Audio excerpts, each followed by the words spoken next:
I'm in Keto. We'll be doing a quick review gameplay commentary on Path of Exile. The purpose of this video is to show if you should or should not play this game, depending on its pros and cons and my rating score.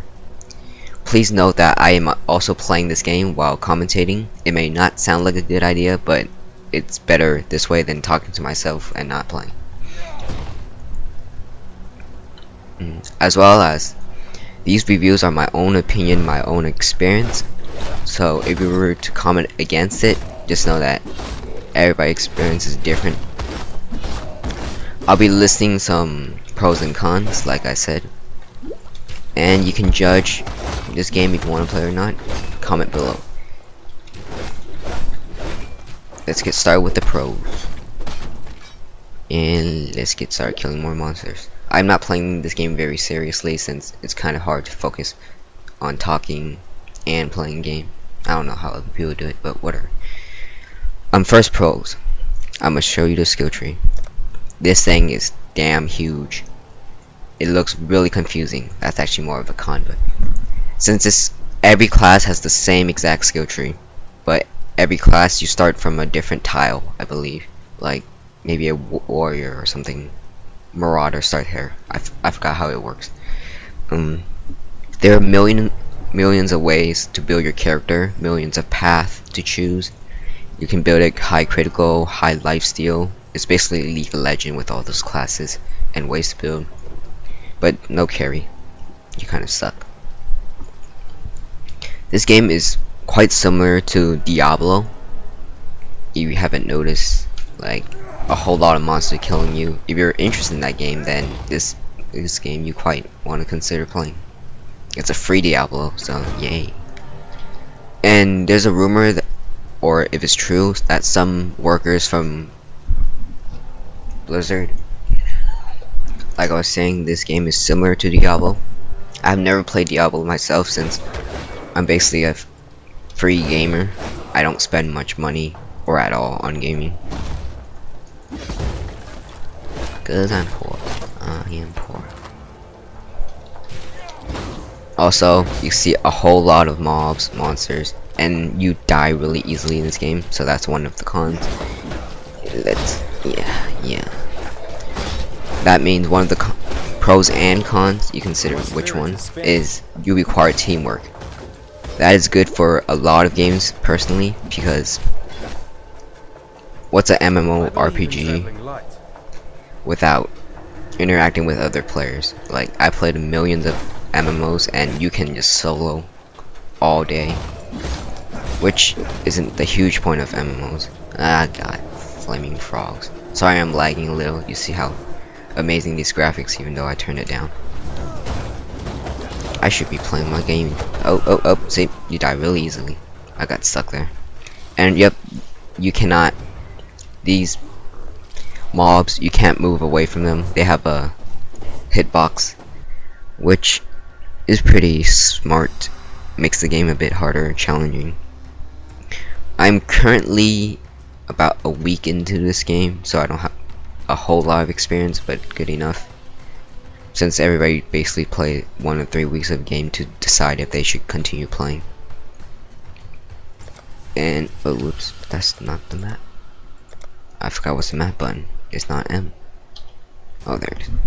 I am normal mode. There's also a harder mode, I forgot what it's called, and also I believe crisis mode, chaos mode, I think. Continue on with the con lists. You can easily make a mistake, cause you see how easily I died.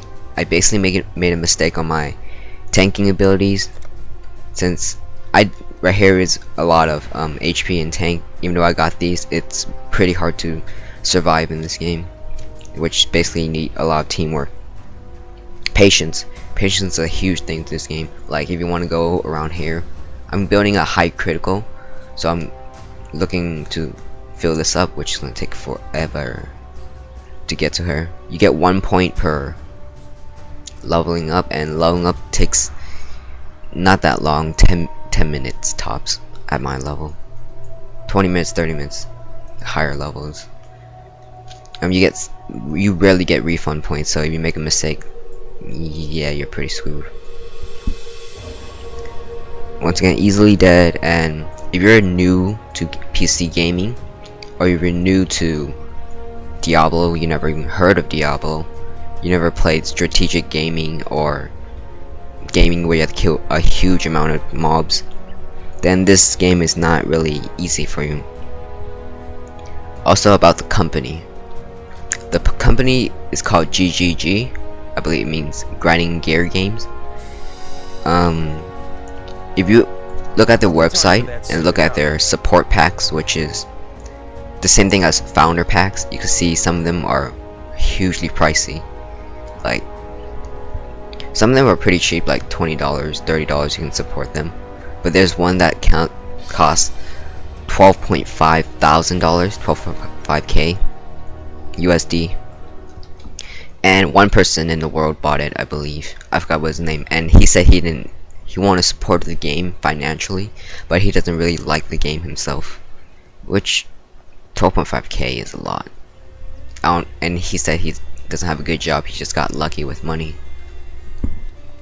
So that kind of makes the company look pretty greedy, you would say. But I want to say either greedy or they need huge support, since it takes a lot of money to hire animators and designs and holding up server, which is not that pricey, but yeah. At the moment it is in open beta, I believe. It hasn't been released yet, so there is no PvP, no competitive play, no rankings, I believe.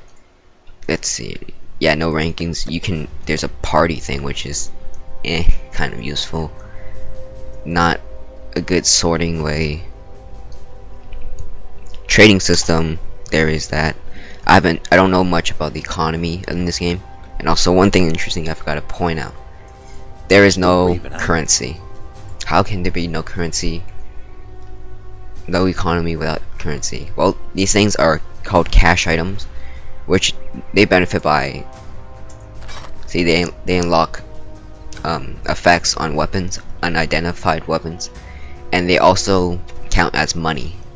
So basically, this place is an old era where you bargain and trade. You know that from your school, unless you don't go to school, and you just buy stuff off it. One orb of alertation, which I don't have it right here. I have some in my bank, and we're pretty close to wrapping this up. And the summary conclusion: this game is great if you're looking for more of a challenging game, a game similar to Dota, but is not good if you're looking forward to more of a easy, ongoing, OP, impatient game. If you're an impatient person, this game is not for you. Like I said, you have to take hours and hours playing this game to be worth it. There will be competitive play, so PvP will be really fun. I don't know how that works. Basically, everything's AoE. There's a lot of classes, but also a lot of mistakes. So my rating for this game is 8 out of 10. It might be a bit high for you, but for me, and how popular this game is at the moment, 8 out of 10, I see it as fit. I can say 7 out of 10, but I'll be a bit generous. 8 out of 10 works. So basically, not a game for easy core players. I think that's a word. But this is pretty much a hardcore game, and you don't need a pretty good computer. You can play this game like this computer's crap with integrated graphics and everything. Why am I playing in this computer anyway? But that is all for the review.